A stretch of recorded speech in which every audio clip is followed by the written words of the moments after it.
Hello everyone, this is Pigeon Pentagon. Speaking of Taiwan's economic performance, many people may complain about low salaries and high housing prices.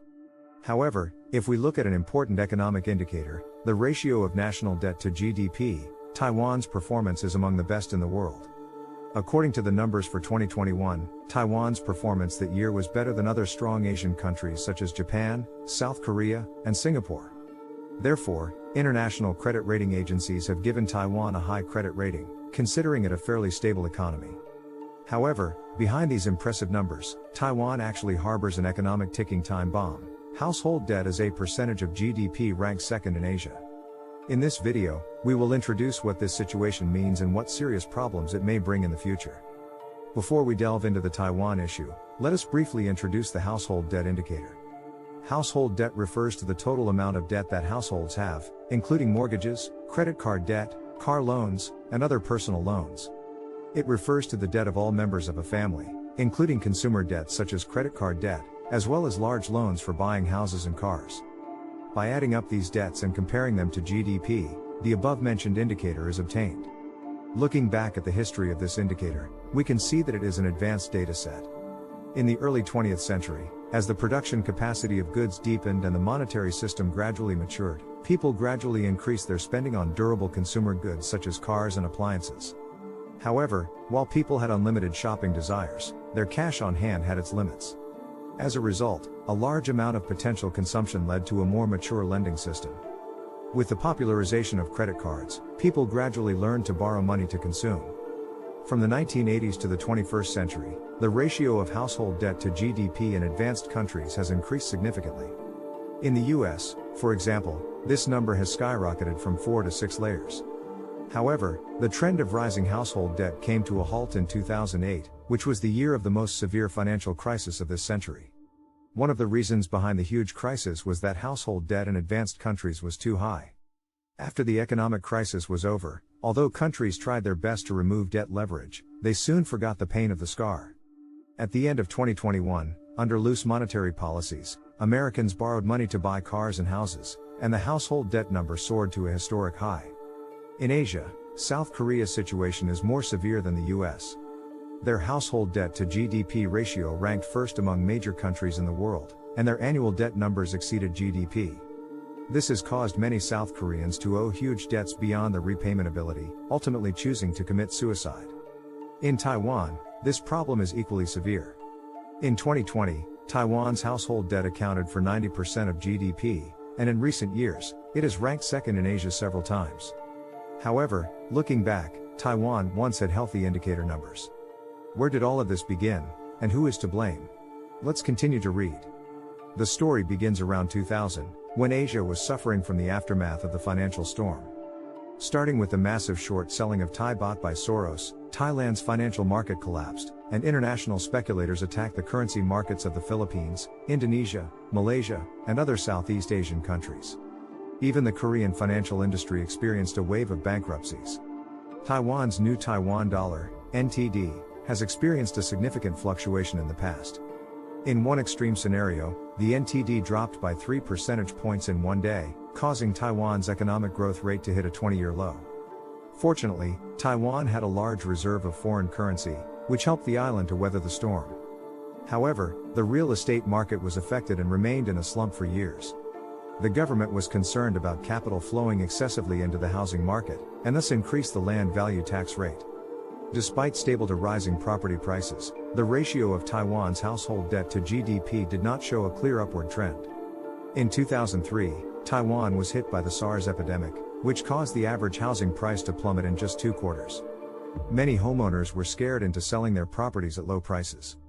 As people gradually retrieved their funds, the ratio of Taiwan's household debt to GDP dropped to its lowest point since the Asian financial crisis. Taiwan's real estate market rebounded from its slump and entered a period of prosperity. With many Asian countries experiencing economic growth and massive construction projects, the prices of raw materials in the international market frequently surged. Taiwan, with a well-developed construction industry, sought to stimulate economic growth. Therefore, influenced by various factors, Taiwan's property prices began to soar, and the ratio of household debt to GDP rose to over 80%. Another factor contributing to the rise in household debt was the issuance of cash cards such as George and Mary cards. In order to compete for market share, financial institutions in Taiwan significantly relaxed their approval criteria for cash and credit cards. Even people who had no repayment ability could obtain credit cards and incur massive debt. This led to a debt slave army of up to 700,000 people, with an average debt of 1 million NTD. Some people chose to commit suicide to avoid repayment. The banks that issued the cards suffered the consequences, as bad debts dragged down their profits and the ratio of household debt to GDP remained high. This trend reversed in 2008 when U.S. financial institutions lent money to borrowers with poor credit scores to make a profit. They then packaged these subprime loans into derivatives and sold them to investors. However, as house prices in the United States plummeted, these derivatives became increasingly worthless, resembling a pile of garbage. In 2008, institutions such as Lehman Brothers went bankrupt, which further ignited the global financial crisis. Taiwan was also affected at that time. The most memorable event may be the tech industry's price-cutting measures. Even Taiwan Semiconductor Manufacturing Company, TSMC, followed suit and even drastically cut executive allowances. In short, in 2008, there was a sense of despair throughout Taiwanese society. Housing transactions plummeted and household debt ratios stagnated. However, the storm came and went quickly. The United States quickly launched quantitative easing, and under the influence of the US dollar hegemony, hot money flowed into Asia. To maintain export competitiveness, Taiwan also began to lower its exchange rate, and the Taiwanese housing market became hot again. More and more families invested in buying houses, and the amount of debt also steadily increased. From the year 2000 to 2020, Taiwan's household debt data skyrocketed from 6 trillion Taiwan dollars to 18 trillion Taiwan dollars, exceeding the growth rate of GDP during the same period. On average, Taiwanese households' debt exceeded 2 million Taiwan dollars. From the major historical points of Taiwanese household debt, we can see that household debt data is closely related to the performance of the housing market.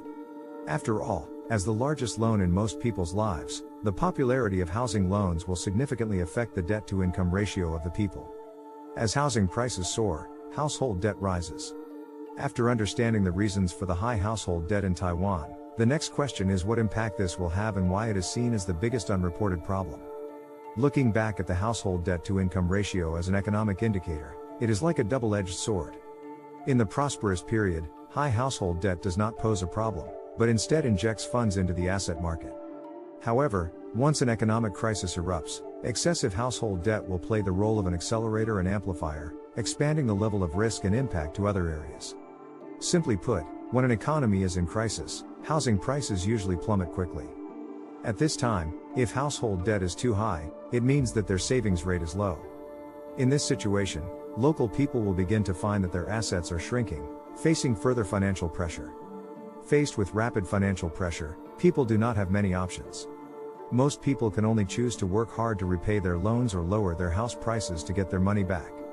However, both options have their own costs and risks in an economic crisis. If they choose to sell their house at a loss, they will have to bear the losses immediately. As for those who want to work hard to get through it, they may expand their financial pressure due to unemployment. The scenario described above is a microcosm of the subprime mortgage crisis in the United States.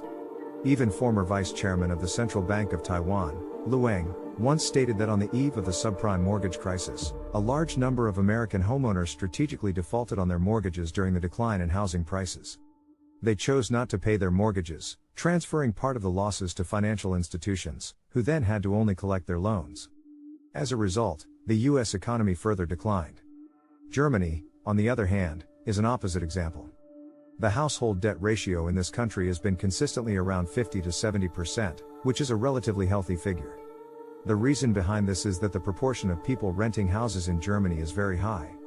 Prior to the storm that hit the US, the homeownership rate among German nationals was around 50% on a long-term basis. At the same time, German banks have very strict loan purchasing audits.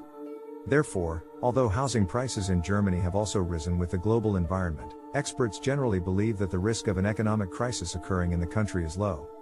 Returning to Taiwan, the situation that has occurred on this land is a bit more complex than that of the US and Germany. Let's start with the optimistic part. Although Taiwanese household debt is high, the proportion of financial assets held by households is also relatively high, close to 60% of household debt. In addition, The lending standards of Taiwanese financial institutions are also considered strict. Therefore, even if a small crisis occurs, household debt will not have an immediate impact on Taiwan's overall economy. However, from a pessimistic perspective, most of the loans borrowed by Taiwanese families flow into real estate, which does not contribute directly to overall economic growth, but instead compresses consumption expenditures of other products. This may slow down overall development in the future. In summary, Taiwan's high household debt can be attributed to low wages, high housing prices, and slow industrial upgrading. Whether this problem can be solved and the overall economic structure can be improved remains to be seen.